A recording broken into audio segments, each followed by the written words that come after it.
Will the android uprising overthrow humanity? It's a common enough question in science fiction circles, and one that is becoming increasingly important with the rise of AI technologies. And along with this new technology comes the myriad of ethical questions posed decades earlier by Philip K. Dick and Isaac Asimov. All these questions are asked, and some are even answered in Quantic Dream's 2018 release, Detroit Become Human. I finally had the opportunity to play this game on PlayStation 5, and despite some moments of cliched writing and unclear controls, it is truly one of the best pieces of storytelling I've seen on console gaming in the last few years. The game taps into these grand questions of what it is to be human, and whether technology can develop the capacity for empathy, and whether we, as humans, want it to.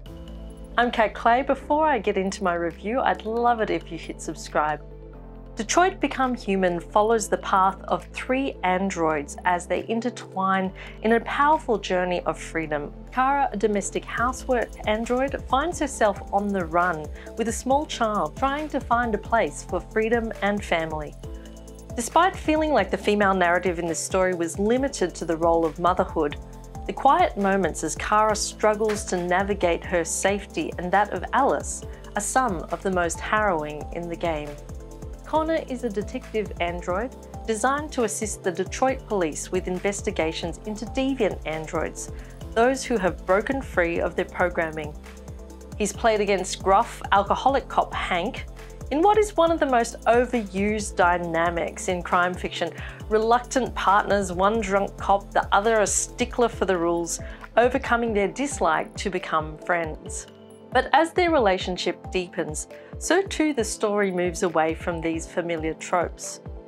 Marcus, played by Jesse Williams of Grey's Anatomy fame, has probably the most intriguing and original storyline. He leads a group of runaway androids, and your choices in this narrative have consequences for the entire nation and all android kind. There's more of us, we can take them. If we attack, we'll start a war. We have to show them we're not violent. We should just stand our ground, even if it means dying here. And dying here won't solve anything. If you haven't played this kind of cinematic game before, they're quite different to what you would expect from a video game. These are choice-driven narratives determined by your controller movements in timed scenarios. If that sounds boring, it's not. Some of the most harrowing and chilling moments I've had in video games have been both in Detroit Become Human and Quantic Dream's earlier release, Heavy Rain. Even the smallest decision in Detroit Become Human can have a huge impact on the outcome of the game, so watch your choices carefully. One quibble I did have on playing this game on PlayStation 5 with the haptic controller is that there were limited instructions for how to make these actual movements. My top tip for you is if the controller is asking you to flip it, it's a quick movement, not a slow one. Usually the game gives you a few chances, but if you really want to stuff it up, you can go for it. There are results for everything you do in this game, and it's sometimes worth seeing what the negative outcomes from your choices are, as well as the positives. Run! Run!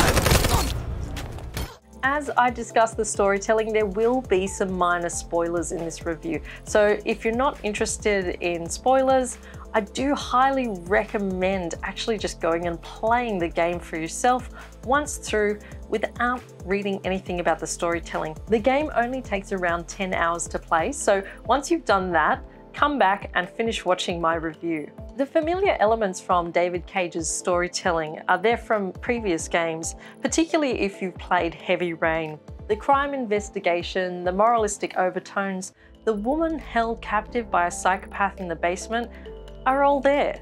Yet despite some moments where there's cliched writing, and especially around that relationship between, Hank and Connor, the story and the heart of this story is solidly in the right place, and there are moments which really actually just made me cry in this game. It's quite moving in parts.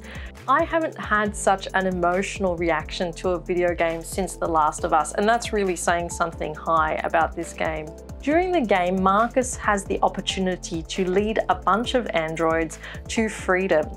Now, while the game tends to push you towards a pacifistic outcome, I actually chose a violent revolution. I felt that a lot of the choices and seeing all my friends die in this game would have actually pushed me as a character to the brink.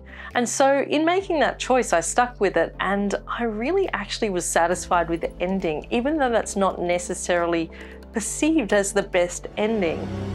Attack! In the end, if you regret your choices in the game, you can always review the choice trees at the end of each chapter. Now, it's been interesting seeing the response to some of these. As someone who's interested in narrative design, I love to see how all the options flow and play out through the storyline. Some people might be thrown out of the story by seeing the kind of mechanics behind the machine here. But it's worth looking at, and it's worth exploring all those narratives through the story, because they each have value and each really tell a powerful story on their own. Likewise, if you just want to see an outcome from a particular scene, you can drop in and out of the chapters once you finish the game. I do, however, recommend playing the entire game before you do that. Do you know its name? I haven't got a clue. Does it matter? I need information to determine the best approach.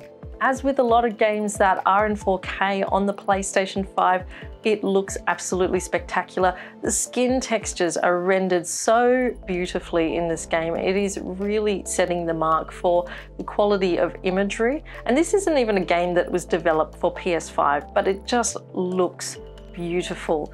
It really does match the cinematic style of gameplay. Part of the reason that this game is so engaging on an empathetic level is because the quality of the acting is rendered so beautifully in the environment.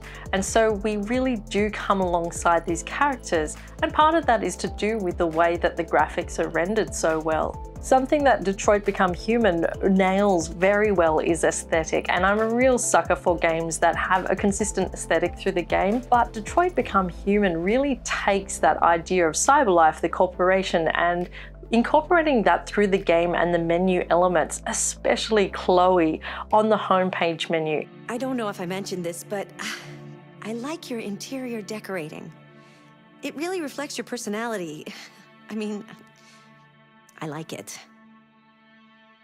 There are a few small bugbears I have about Detroit Become Human, and one is the decidedly unsexy sex club that the investigators have to go to at one point in the game.